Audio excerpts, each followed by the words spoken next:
Hi everyone, welcome back to my channel. இன்றைக்கி ரொம்பவே இன்ட்ரெஸ்டிங்கான ஒரு வீடியோ தான் பார்க்க போகிறோம். ஸோ வீடியோவை ஸ்கிப் பண்ணாமல் பாருங்கள். ரொம்பவே யூஸ்ஃபுல்லாகவும் இன்ட்ரெஸ்டிங்காகவும் இருக்கும். வீடியோ பார்க்குறதுக்கு முன்னாடி ஃபர்ஸ்ட் டைம் சேனலை பார்க்குறீங்கன்னா ப்ளீஸ் சப்ஸ்கிரைப் பண்ணிட்டு பாருங்கள். கூடவே இருக்கிற பெல் ஐக்கனையும் கிளிக் பண்ணி வச்சுக்கோங்க. அப்போ தான் நான் போடுற ஒவ்வொரு வீடியோஸும் உங்களுக்கு நோட்டிஃபிகேஷனாக வரும். நீங்களை மிஸ் பண்ணாமல் பார்க்கலாம். சீ ஃபுட் ஐட்டம்னாலே மோஸ்ட்லி எல்லாருக்குமே பிடிக்கும். அதுலேயும் ப்ரான்னா சொல்லவே தேவையில்ல. தொக்கு, ஃப்ரைன்னு சொல்லிட்டு வெரைட்டியாக செஞ்சு சாப்பிடுவோம்.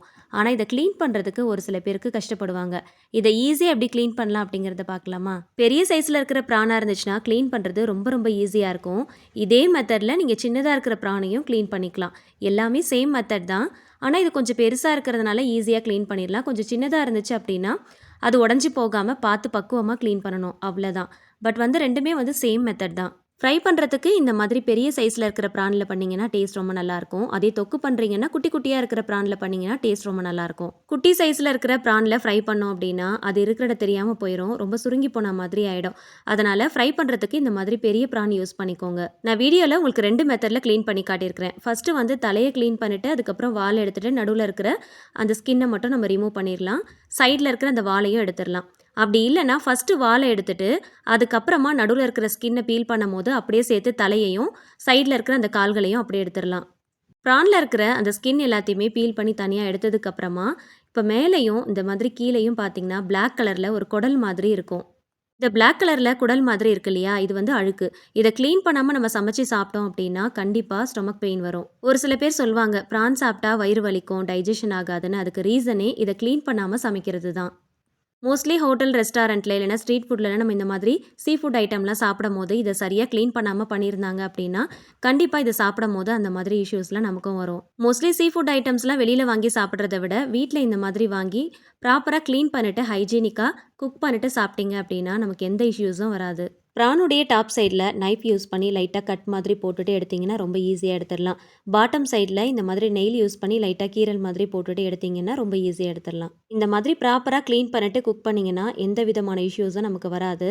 இதே மாதிரி நீங்களும் ட்ரை பண்ணி பாருங்கள். பிகினர்ஸ் யாராவது இந்த வீடியோ பார்த்துட்டு இருக்கீங்கன்னா கண்டிப்பாக உங்களுக்கு ரொம்பவே யூஸ்ஃபுல்லாக இருக்கும். ப்ரான் சாப்பிட்றது ரொம்ப பிடிக்கும், ஆனால் க்ளீன் பண்ண தெரியாது அப்படிங்கிறவங்களோட ஃப்ரெண்ட்ஸ் அண்ட் ஃபேமிலிஸ்க்கும் இந்த வீடியோவை ஷேர் பண்ணி விடுங்க. அவங்களுக்கு ரொம்பவே யூஸ்ஃபுல்லாக இருக்கும். இந்த மாதிரி எல்லாத்தையுமே க்ளீன் பண்ணி எடுத்துகிட்டு வந்துடலாம்.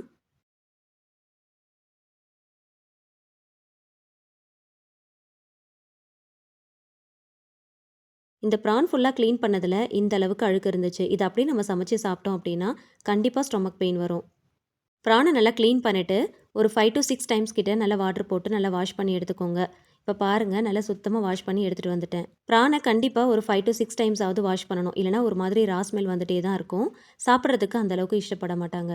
இதே குட்டியாக இருக்கிற மாதிரி ப்ரான்லாம் வாங்குறீங்க அப்படின்னா நைஃப் யூஸ் பண்ணி கட் பண்ணி அந்த அழுக்கெல்லாம் எடுக்க முடியாது.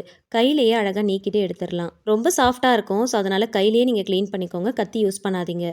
ப்ரான் ஃப்ரை செய்கிறப்போ இந்த ஒரு சின்ன விஷயத்த மறக்காமல் பண்ணிங்கன்னா நீங்கள் செய்கிற ப்ரான் ஃப்ரை நல்லா டேஸ்ட்டாக இருக்கும். எப்பயுமே ப்ரான் ஃப்ரைலாம் பண்ணும்போது மேலே நல்ல மசாலா இருக்கிற மாதிரி இருக்கும், ஆனால் உள்ளே சாப்பிடும் போது கொஞ்சம் சல்லுன்னு இருக்கிற மாதிரி இருக்கும். அதுக்கு எப்பயுமே ப்ரான் ஃப்ரை செய்யும் போது ப்ரானை நல்லா வாஷ் பண்ணதுக்கப்புறமா இந்த மாதிரி ஒரு டூத் ஸ்டிக்கை வச்சு நல்லா ப்ரிக் பண்ணிக்கோங்க. இந்த மாதிரி டூத் ஸ்டிக் யூஸ் பண்ணி ப்ரானுடைய எல்லா சைடுமே நல்லா ப்ரிக் பண்ணிவிட்டு மசாலா அப்ளை பண்ணணுன்னா மசாலா நல்லா உள்ளே இறங்கும், நல்ல ஒரு டேஸ்ட்டு கிடைக்கும். ஸோ இந்த மெத்தடை மறக்காமல் ஃபாலோ பண்ணிக்கோங்க. இதை செய்யறதுக்கு ரொம்பலாம் டைம் எடுக்காது, ஜஸ்ட் ஃபியூ செகண்ட்ஸ் தான் ஆகும். வீட்டில் குழந்தைங்க யாராவது இருந்தாங்க அப்படின்னா அவங்க கிட்ட சொன்னால் கூட அவங்க செஞ்சு கொடுப்பாங்க. இதை செய்யும் போது நமக்கே ரொம்பவே இன்ட்ரெஸ்டிங்காக இருக்கும். நல்ல டேஸ்ட்டாக ஏதாவது செய்யணும் அப்படின்னு நினச்சிங்கன்னா இந்த மாதிரி குட்டி குட்டி டிப்ஸ் எல்லாம் ஃபாலோ பண்ணிக்கோங்க. எந்த ரெசிபி செஞ்சாலும் நல்ல பர்ஃபெக்டாக ப்ராப்பராக செய்கிற மாதிரி இருக்கணும். அதுக்கு இந்த மாதிரி ஒரு சில டிப்ஸ் எல்லாம் நமக்கு ரொம்பவே ஹெல்ப்ஃபுல்லாக இருக்கும். ப்ரான் ஃப்ரை பண்ணுறப்போ ப்ரானில் கொஞ்சம் கூட தண்ணி இருக்கக்கூடாது. நல்லா ஒட்டை பிழிஞ்சு எடுத்துக்கோங்க. இப்போ இதில் மசாலா பொருட்கள்லாம் சேர்த்துக்கலாம். அப்போ தான் நல்லா கோட் ஆகும். 1/2 teaspoon turmeric powder, 1 teaspoon Kashmiri red chilli powder, தேவையான அளவுக்கு salt, 1 teaspoon ginger garlic paste, கொஞ்சமாக நல்லெண்ணெய் அப்படின்னா தேங்காய் எண்ணெய் சேர்த்துக்கோங்க. இது கூடவே கொஞ்சமாக கருவேப்பிலை கொத்து சேர்த்துக்கலாம். நல்லா பொடியை நறுக்கிட்டு சேர்த்துக்கோங்க. இது மட்டுமே போட்டு மிக்ஸ் பண்ணாலே போதும். அரிசி மாவு, சோள மாவு, கடலை மாவுன்னு எந்த மாவும் போட தேவையில்லை. இதை மட்டுமே போட்டுட்டு நல்லா மிக்ஸ் பண்ணிக்கலாம். இது கூடவே ஒரு 1/2 லெமன் மட்டும் நல்லா பிழிஞ்சு விட்டுக்கோங்க. லெமனை பிழியும் போது ஜூஸ் மட்டும் தான் அதில் சேர்க்கணுமே தவிர அந்த தோலை ரொம்ப பிழியக்கூடாது. அந்த மாதிரி பிழிஞ்சிட்டோம் அப்படின்னா ஒரு மாதிரி கசப்பு தன்மை கொடுத்துரும். இந்த மசாலாவை ப்ரானோட சேர்த்து நல்லா மிக்ஸ் பண்ணுங்கள். நல்லா கோட் ஆகிற அளவுக்கு நல்லா மிக்ஸ் பண்ணி விடுங்க.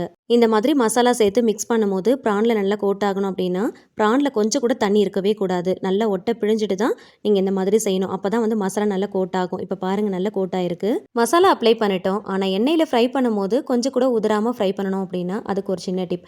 மூடி போட்டு ஒரு 1/2 அன் ஹவர் அப்படியே எடுத்துகிட்டு போய் ஃப்ரிட்ஜில் வச்சிடலாம். ஃப்ரீசரில் வைக்கக்கூடாது, நார்மலாக ஃப்ரிட்ஜில் தான் வைக்கணும். இப்போது நம்ம ஃப்ரை பண்ணுறதுக்கு இந்த மாதிரி தோசை தவா யூஸ் பண்ணிக்கோங்க.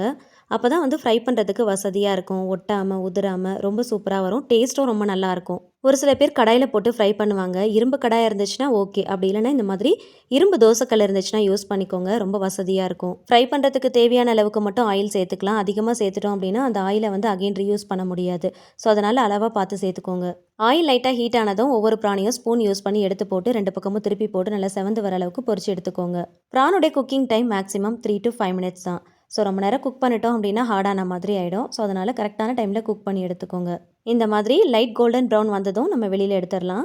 நல்ல சாஃப்டாக இருக்கும். சாப்பிட்றதுக்கு ரொம்ப டேஸ்ட்டாக இருக்கும். நீங்கள் எப்பயும் செய்கிற ப்ரான் ஃப்ரையை விட இந்த வீடியோ பார்த்ததுக்கப்புறம் இந்த மாதிரி க்ளீன் பண்ணிவிட்டு இந்த மாதிரி மெத்தடில் செஞ்சு பாருங்கள். டேஸ்ட் ரொம்ப நல்லாயிருக்கும். வீடியோ ரொம்பவே யூஸ்ஃபுல்லாக இருந்திருக்கும்னு நினைக்கிறேன். வீடியோ பிடிச்சா மறக்காமல் லைக் பண்ணுங்கள். ஃப்ரெண்ட்ஸ் அண்ட் ஃபேமிலிஸ் கூட ஷேர் பண்ணிக்கோங்க. ட்ரை பண்ணி பார்த்துட்டு கண்டிப்பாக ஃபீட்பேக் ஷேர் பண்ணுங்கள். இந்த மாதிரி இன்னும் இன்ட்ரெஸ்டிங்கான நிறைய வீடியோஸ் பார்க்க என்னோட சேனலை மறக்காமல் சப்ஸ்கிரைப் பண்ணிட்டு தொடர்ந்து சப்போர்ட் பண்ணுங்கள். Thank you so much. கீப் வாட்சிங்.